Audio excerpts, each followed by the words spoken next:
அன்பு உள்ளங்களே, அனைவருக்கும் வணக்கம்.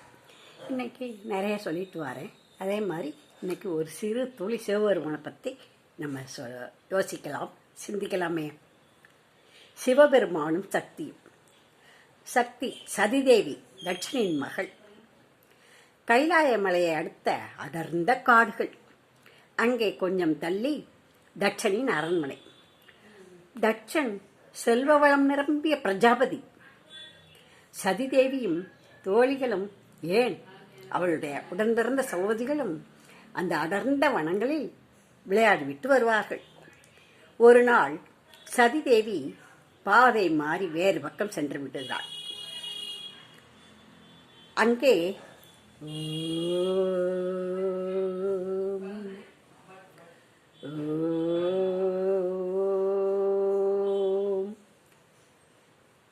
என்னும் ஒளி கேட்கிறது.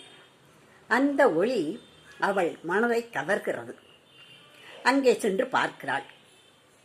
புலித்தோல் ஆடை, சாம்பல் பூசிய மேனி, ஜடாமுடி, கையில் திரிசூலம் சகிதம் சிவபெருமான் தவத்தில் இருக்கிறார். சசிதேவியும் தினமும் சென்று அந்த கண்மூடி தியானத்தில் இருக்கும் சிவபெருமானுக்கு முதலில் அருகில் நின்று பார்க்கிறாள், கொஞ்சம் தள்ளி நின்று பார்க்கிறாள், பக்கத்தில் சென்று பார்க்கிறாள். அவர் கைகள் எதையாவது தேடுகின்றன. கண் தியானத்தில் இருக்கிறது, கை தேடுகிறது. அப்பொழுது சிவபெருமனுக்கு பணிவிடை செய்கிறாள்.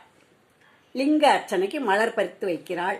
தாகத்திற்கு சிவன் அருகில் தண்ணீர் எடுத்து வைக்கிறாள். புஷ்பதற்கு காய்களும் கனிகளும் எடுத்து வந்து வைக்கிறாள்.